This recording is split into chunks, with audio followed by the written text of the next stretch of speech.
Hello student, welcome to our YouTube channel commerce proficiency.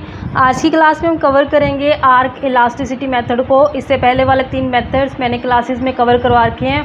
अगर अभी तक आपने लास्ट वीडियोस नहीं देखे ताकि आपकी कंसिस्टेंसी बनी रहे। अगर अभी तक आपने मेरे चैनल कॉमर्स प्रोफिशिएंसी को सब्सक्राइब नहीं किया, सब्सक्राइब कीजिए ताकि जब भी मैं न्यू वीडियोज़ अपलोड करूँ सबसे पहले नोटिफिकेशन आपके पास जाए और वीडियोज़ आप देखें और आपकी स्टडी को बूस्टअप मिले। आर्क इलास्टिसिटी मेथड में क्या होता है, यहाँ पे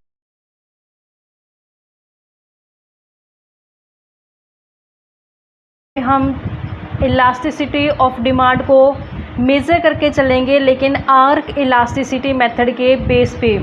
तो यहाँ आर्क इलास्टिसिटी मेथड में क्या एक्सप्लेनेशन की है कि फॉर्मूला ऑफ प्रोपोर्शनेट मेथड जो हमने कैलकुलेट किया था प्रोपोर्शनेट मेथड के अंदर, price divide by quantity into change in quantity divide by change in price to measure the elasticity of demand at a given point on the demand curve is relevant. कहते हैं कि हमने proportionate method में ये इस्तेमाल करके formula का calculate की थी इलास्टिसिटी ऑफ डिमांड एक पॉइंट के ऊपर जो डिमांड कर्व के ऊपर था।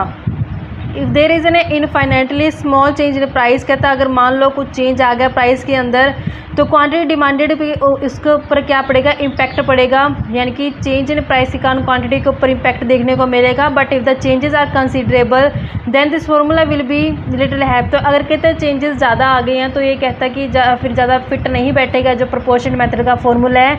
तो यहाँ पे हम आर्क इलास्टिसिटी में कैलकुलेट करेंगे। कैसे कैलकुलेट करेंगे तो हम इसका जो डायग्राम बनेगा वो इस तरीके से हम डायग्राम बनाएंगे। डायग्राम में हम देखते हैं कि जो आर्क इलास्टिसिटी है उसका इम्पैक्ट क्या पड़ेगा।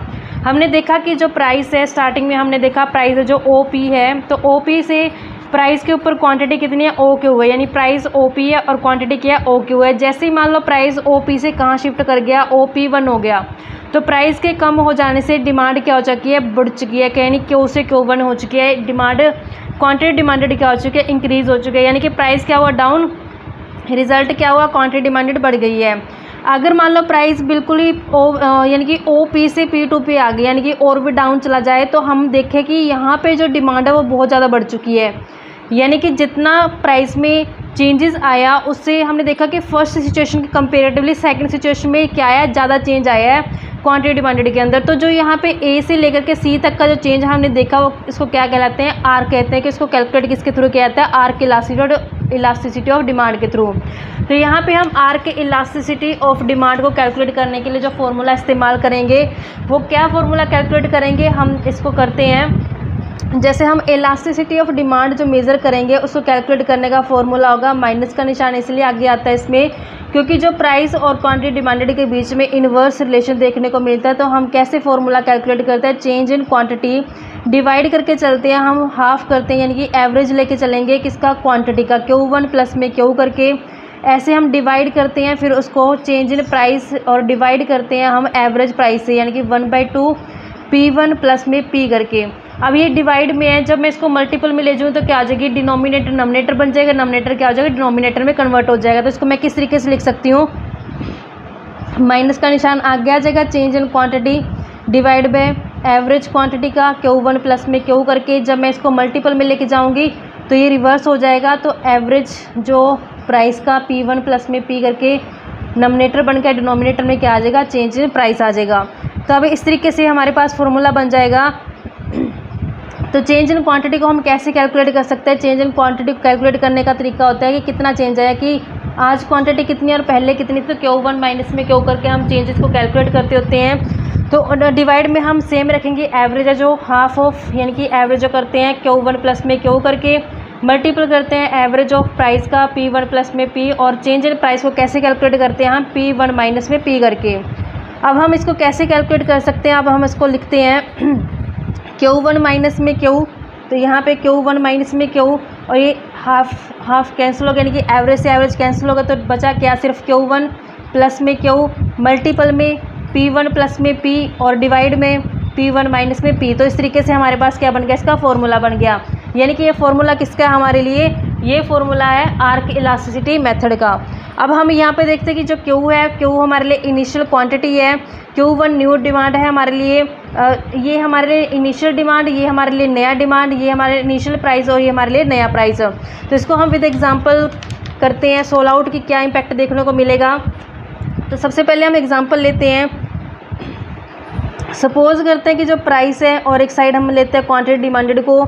जो प्राइस है कहता इनिशियल प्राइस है जो वो ले लेते हैं 4 के ऊपर क्वांटिटी डिमांडेड है 1। जैसे प्राइस कहता फॉल हो गया 4 से 2 हो गया तो डिमांड क्या हो जाती है, बढ़ जाती है, क्योंकि प्राइस क्या होगा, डाउन होगा तो डिमांड क्या होगी, बढ़ गई है।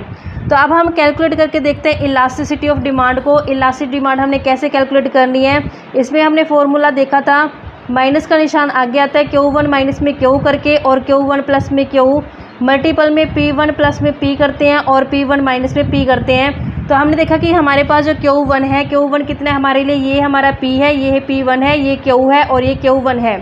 तो Q1 हमारे पास कितना 4 है, 4 माइनस में Q कितना हमारे लिए 1, फिर ऐसे ही 4 प्लस में 1 मल्टीपल करते हैं। P1 हमारे लिए जो प्राइस है अब का वो 2 है, इनिशियल प्राइस 4 है तो 2 माइनस में 4, इस तरीके से हम करेंगे।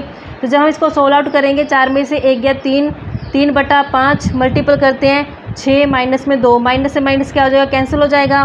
तो जब हम इसको सोल्व आउट करेंगे तो 1/4/5 यानी कि इसकी इलास्टिसिटी क्या आ गई 1/4/5 आ जाएगा।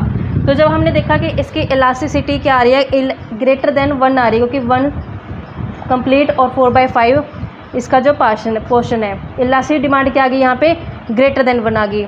अब ऐसे हम सेकंड केस ले लेते हैं। अगर मान लो प्राइस और इलास्टिसिटी हम निकालनी होगी, सपोज करते हैं कि जो हमारे पास इनिशियल प्राइस है वो 2, जो स्टार्टिंग प्राइस वो कितना 2 है। तो हमने देखा कि इनिशियल क्वांटिटी कितनी है हमारे पास 4। अगर प्राइस बढ़ जाए यानी कि P1 कितना हो जाए, अब 4 हो जाए, तो नया डिमांड क्या हो जाएगा, Q1 कितना हो जाएगा हमारे लिए 1, क्योंकि प्राइस के बढ़ जाने से क्वांटिटी डिमांडेड क्या होती है, कम हो जाती है। तो अब हम इलास्टिसिटी डिमांड कैसे कैलकुलेट करेंगे, फॉर्मूला में वैल्यू को पुट करके चलते हैं, जैसे हमने ऊपर सोल्व आउट किया सेम वही तरीका अडॉप्ट करेंगे। इलास्टिसिटी ऑफ डिमांड यानी कि हमने फॉर्मूला लगाया था Q1 माइनस में Q करके डिवाइड करते हैं Q1 प्लस में Q करके मल्टीपल करते हैं P1 प्लस में P और ऐसे P1 माइनस में P करते हैं। तो यहाँ पे Q1 कितना है हमारे पास 1 माइनस में 4 और ऐसे 1 प्लस में 4 और मल्टीपल करते हैं P1, अब हमारा प्राइस 4 है, प्लस में 2, ऐसे 4 माइनस में 2, तो माइनस का निशान सबसे आगे रहेगा। तो जब हम इसको सोल्व आउट करेंगे तो माइनस में 3 और ये माइनस आगे पड़ा था तो ये माइनस से माइनस क्या हो जाएगा, कैंसिल हो जाएगा और 6/2 हो जाएगा। जब हम इसको सोल्व आउट करें तो हमारे पास इलास्टिक डिमांड क्या आती है 9/5 यानी कि 1 4.5। यहाँ पे इलास्टिक डिमांड क्या आ रही है, ग्रेटर देन 1 आ रही है, यानी कि दोनों ही केसेस में इलास्टिक डिमांड क्या आ रही है, ग्रेटर देन 1 आ रही है, जबकि प्रोपोर्शनल मेथड में ऐसा पॉसिबल नहीं था। इसी कारण से आर्क इलास्टिसिटी मेथड है जो वो इन्वेंट किया गया, जिससे प्रोपोर्शनल मेथड की कमियां थी जो उसको पूरा किया गया। इस तरीके से बच्चों ये मेथड था आर्क इलास्टिसिटी मेथड। इसे नेक्स्ट क्लास में इसका लास्ट मेथड बचता है रिवेन्यू मेथड, इसे नेक्स्ट क्लास में आपको कवर कराऊंगी।